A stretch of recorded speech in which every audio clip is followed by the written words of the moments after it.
Bonjour à tous et bienvenue à bord.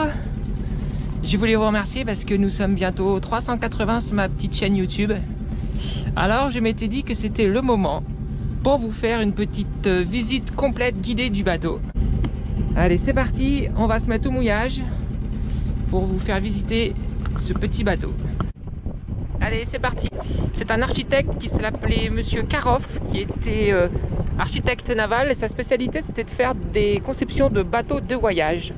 Voilà, des bateaux donc étudiés pour voyager, solides, costauds, habitables. Donc ce monsieur faisait que les plans. Après c'était au propriétaire des plans de choisir un chantier pour le faire construire. Donc soit en acier, soit en polyester. Je sais que ce modèle là, il y a eu des modèles en acier et en polyester. Le mien est en acier.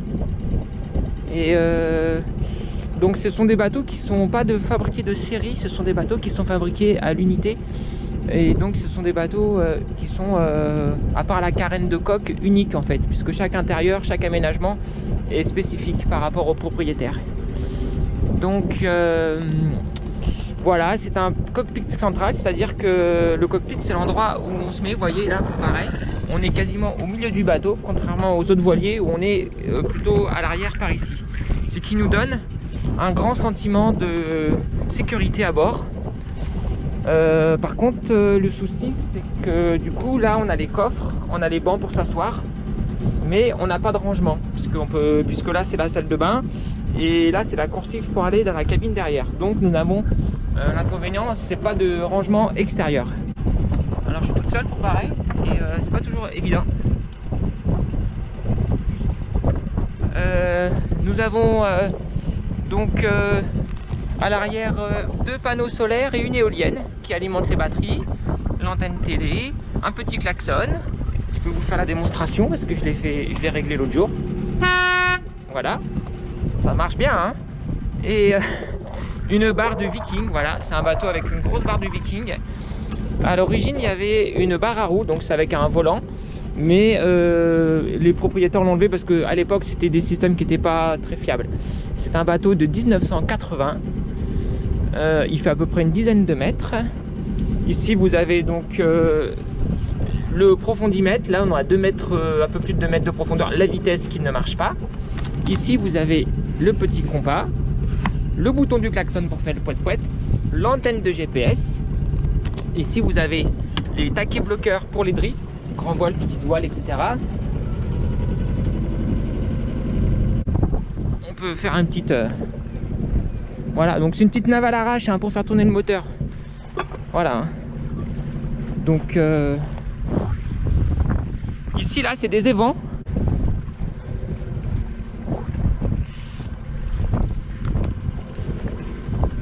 Voilà, ça fait tourner le gros pépère. Un bateau qui fonctionne pas, c'est un bateau qui s'abîme hein.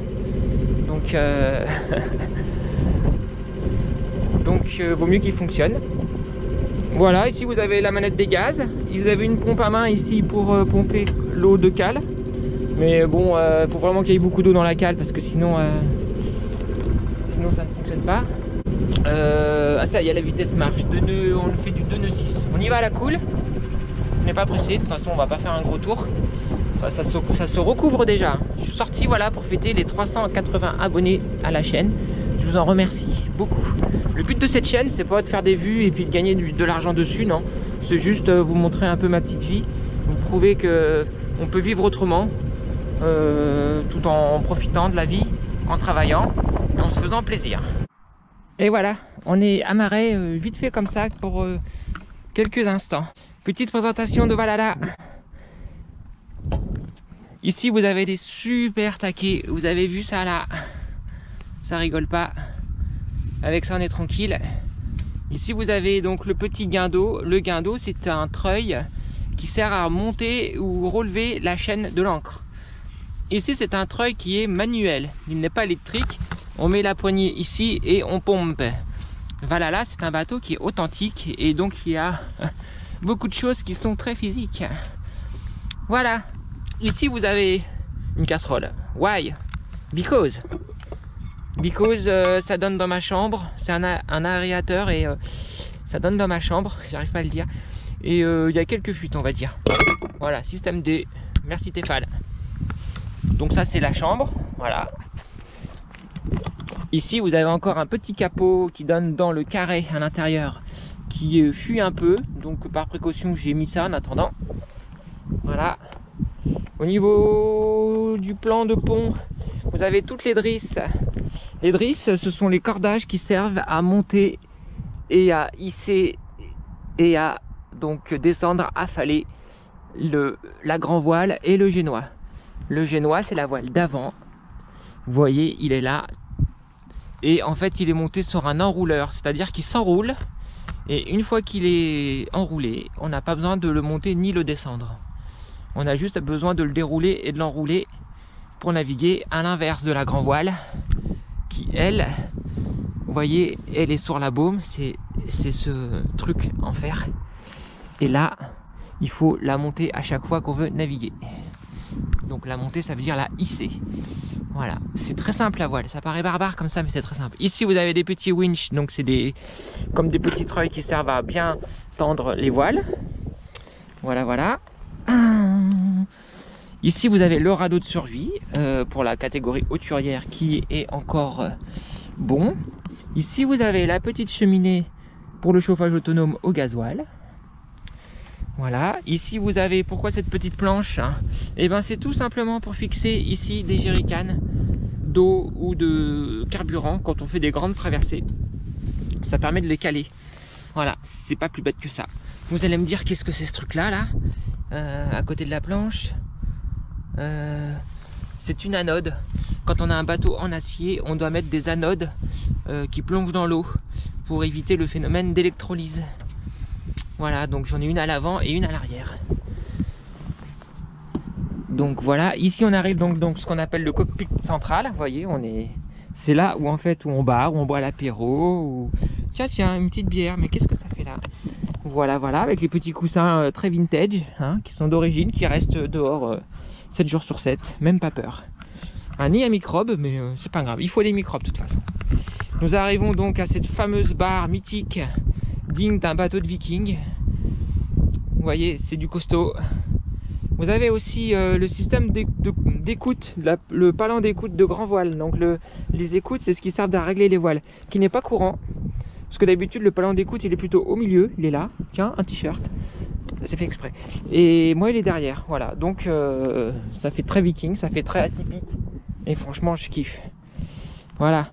Nous avons donc ici à l'arrière des grosses poulies de renvoi pour régler le génois. Voilà, des gros taquets bien costauds. Vous voyez un peu là. Ouah, ça c'est du costaud. Bon, alors du bordel, hein, forcément. Voilà. Ici, vous avez les winches pour le génois, pour la voile d'avant.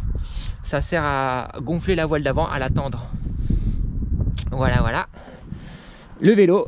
Alors, bon, sur l'eau, ça marche pas. Ok, c'est nul, j'aurais pas dû la faire. Et là, on arrive à la partie arrière. Donc là, on est sur la cabine arrière. Voilà. On arrive là.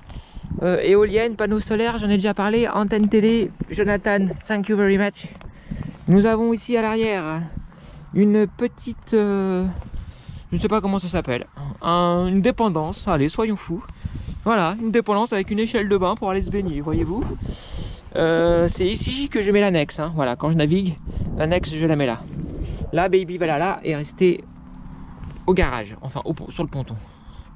Voilà. Et donc on a une deuxième ancre ici, hein, alors soit pour mettre devant, soit pour mettre derrière. Ici vous avez des bouées fer à cheval, une devant, une là et une là. Ça sert à récupérer les hommes qui tombent à la mer, c'est-à-dire que dès qu'il y a quelqu'un qui tombe à l'eau, on la jette. Pour que la personne qui tombe à l'eau puisse quand même, à moins que ce soit votre belle-mère, donc là vous jetez rien, ça n'engage que moi. Voilà, après, qu'est-ce que j'ai d'autre? J'ai ici, vous allez tous criser, la bouteille de gaz. Voilà, j'ai une grosse bouteille de gaz de 13 kg. Ça me permet d'alimenter mon chauffe-eau et mon four ou mes feux à gaz ou mon frigidaire quand je navigue. 13 kg, c'est bien. Voilà, je la cache pour pas que les gens aient trop peur, parce que je sais pas trop si c'est en fait réglementé.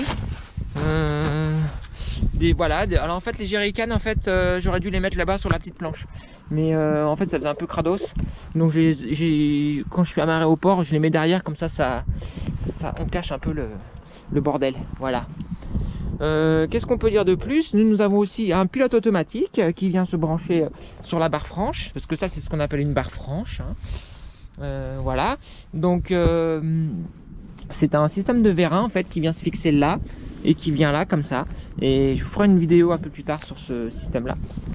Tiens, il y a des gens qui me parlent, je ne sais pas qui c'est, je suis déjà connu. Zut, mince. Ici vous avez l'arrivée 220. Alors là, bon, bah, ne pas oublier de débrancher avant de partir en mer. Là, vous avez, bah, quoi, la petite bière du dimanche, hein, parce que c'est dimanche. Et puis, il faut profiter de la vie. N'oubliez pas, surtout, de profiter de la vie, quoi qu'il arrive. Waouh, deuxième bateau là-bas qui sort, bien joué. C'est des voisins de ponton, ils sont sur le même ponton que nous. C'est des jeunes. Alors, eux, ils vont à la pêche au calamar, parce qu'ici, on pêche les calamars. Voilà. Allez, on continue la visite. Pour la manette des gaz, voilà, alors ça va peut-être paraître bête pour ceux qui connaissent, mais ceux qui connaissent pas, je leur explique. C'est un peu comme une voiture, c'est-à-dire que vous avez un point mort, marche avant, marche arrière, et vous avez, vous avez prise ou pas prise, c'est-à-dire que là, quand la manette rouge elle est enfoncée, même si j'accélère, l'hélice ne va pas tourner. Alors que si je fais comme ça, si je mets le tac, là, c'est en prise, c'est-à-dire que quand je vais accélérer, l'hélice va tourner en avant ou en arrière. Voilà, c'est une sorte d'embrayage, on va dire, manuel. Donc si vous laissez comme ça et vous accélérez, l'hélice ne va pas tourner, vous n'allez pas avancer. Ici, donc, je répète, ici j'ai l'arrivée d'eau, le réservoir d'eau en rouge, ici le réservoir de gasoil. Ici j'ai une sorte d'évent pour la cuve de gasoil, un reniflard, une mise à l'air libre. Et ici j'ai, alors ça c'est un tuyau qui sert à rien. Et du coup, quand il fait vraiment trop chaud, on l'ouvre.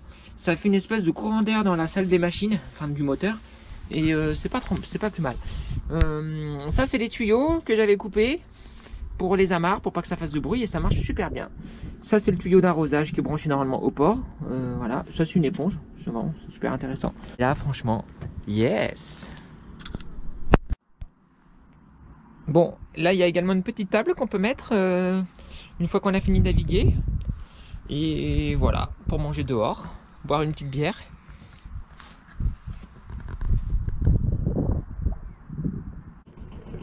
Ok les amis, c'est bientôt l'heure de repartir parce que ça commence à cailler. Alors je vais essayer de filmer tout ça. Regardez un peu là, c'est magnifique. Enfin moi je trouve ça magnifique, chacun son paradis. Allez, on va faire un départ de coffre. Alors pour partir c'est tout simple, le bateau il est face au vent, puisque quand vous êtes au mouillage comme ça, il se met automatiquement face au vent. Très important, on va avoir le vent qui va être perpendiculaire pour rentrer tout à l'heure, donc il va falloir être vigilant.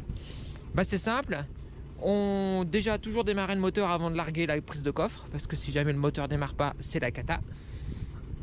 Donc on démarre le moteur. Moi ce que je fais c'est que comme tout à l'heure je vous ai montré, paf, je mets en prise, donc l'hélice va tourner tout doucement. Comme il n'y a pas trop de vent là, tac tac tac, je ramène ma corde, je décroche. Je vais faire attention à ce que aucun bout ne traîne par terre, enfin dans l'eau, pour éviter de se la prendre dans l'hélice. Et après j'y vais tranquillou. Allez, on va faire ça, on va filmer ça en direct.